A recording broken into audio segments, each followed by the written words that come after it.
One of the things that I absolutely abhor is bureaucracy. There's something about bureaucratic systems that just cause the hair on the back of my neck to stand on end and to just agitate me to my core. And the triggers are always these situations or scenarios where there's a process or a procedure that is absolutely irrelevant to the task at hand, whatever that might be, or that prevents or significantly hinders my ability to reach my goals, the abilities of the work that myself and my colleagues are trying to do to reach our goals, our shared goals. These are the things that kind of keep me up at night a lot of times. These are the things most often that will trigger a episode of depression and anxiety. These are the things that kind of that grate on my nerves. And bureaucratic systems have been part of my career almost from the very beginning. I've always I've always chosen to work at these large institutions. So one of my first positions was working at a very large corporation. I've worked at in government institutions, of course, in academia. And there's always these moments that I experience where I come into contact with either an individual or a process that it just takes the wind out of my sails and completely deflates whatever effort is behind whatever I happen to be doing at that time. It can be incredibly discouraging for someone like me. It just, it impacts the existential nature of what I'm trying to do. And I know that might sound so like extreme and maybe even trivial in some ways. Oh my gosh, you had to, jump over the small hurdle or jump through the small hoop. But I tend to kind of, move along at a pretty fast clip. And so when I stumble over these blocks that are, from what I can tell, often are set up in a completely arbitrary way, or are very clearly not evidence-based in any way, shape, or form, it can be, it makes me gnash my teeth. Now, there's a lot of complaining about bureaucracy. I don't want to sit here and gripe and moan about it, but because I want to kind of highlight something really important about our bureaucratic systems. They're essentially made to maintain the status quo. They're there to control processes, they're there to control individuals, they're there to control the flow of information and a whole bunch of other things. And so we have to really take a critical eye on that, because the status quo in a lot of respects is not okay. I mean, the level of inequalities that are experienced in most aspects of society, all aspects of society, are ridiculous, and it's unacceptable for today's society. And so we have to kind of take that critical lens to what bureaucracy is. Bureaucracy is maintaining a status quo that in most respects is unequally treating individuals. As much as we'd like to think that having just a non-discrimination policy is going to somehow fix things, that's not enough. We really do have to take a critical lens towards our bureaucratic systems, because those systems are maintaining maintaining the status quo that was established long before any kind of anti-discrimination laws or anything like that came about. Most bureaucratic systems were put into place, I think, in the 19th century, possibly even before that. I might dig into that a little bit more deeper in terms of the research so I can understand a little bit more about the history. But from my knowledge, a lot of bureaucratic systems were established around the 19th century. And so those systems perpetuate a way of doing things, thinking about things that are inherently reproducing some of the inequalities that have been experienced for the last several hundred years.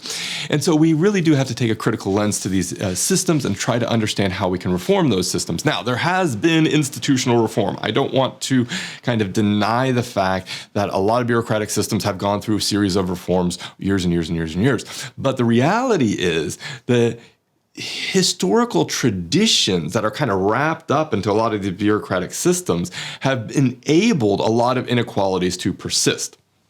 And I think we experience that in a lot of ways in education. We experience that in a lot of, when it comes to access to certain public services. We experience that in a lot of ways in access to just the courts and to access to the justice systems.